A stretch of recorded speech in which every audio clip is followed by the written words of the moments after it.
This space is set up as a 1930s area Soviet creche, or nursery, called a Detsky Yasli in Russian. These were early state-run child care centers in the Soviet Union.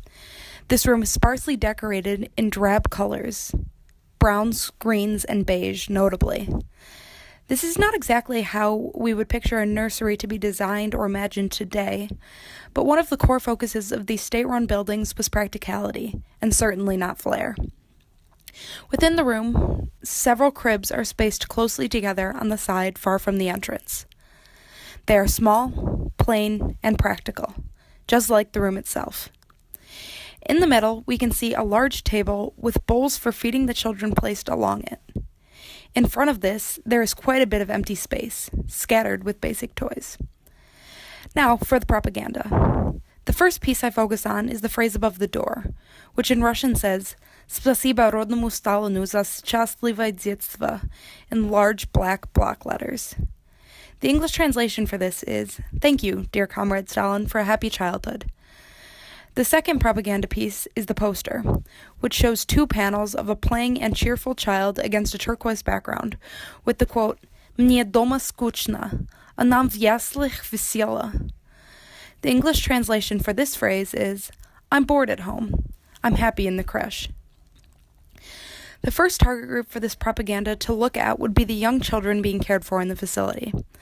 Focusing on the phrase written above the door, one of the first things that these children would see on a daily basis when they are learning to read is this pro-communist, pro-Stalin phrase in their care facility. The phrase, "Thank you, dear Comrade Stalin, for a happy childhood," was widely used in Stalin-era propaganda posters targeting young children.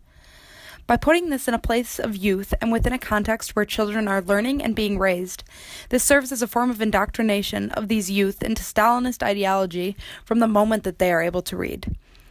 With the government communist programs such as the Young Pioneers, targeting children as young as 9, it's clear that Stalin's regime placed an extreme importance on the exposure of children to his ideology. On the other hand, the target group for these pieces of propaganda is, surprisingly, not just the young children growing up in the daycare. Rather, the focus is also on their labor force-aged mothers who drop them off each day. The poster advertising the positive reaction that the children have to the creche is used to affect the mothers, who would see this and feel enthusiastic about leaving their children at the creche and going to be involved in the labor force.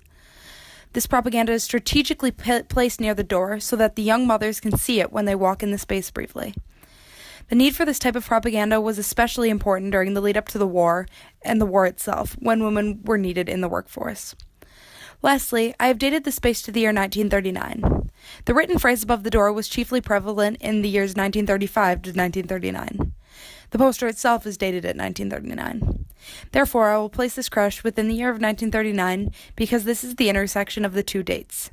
This makes sense in regards to these pieces of propaganda, as their occurrence during the lead-up and recruitment for World War II is important in their analysis.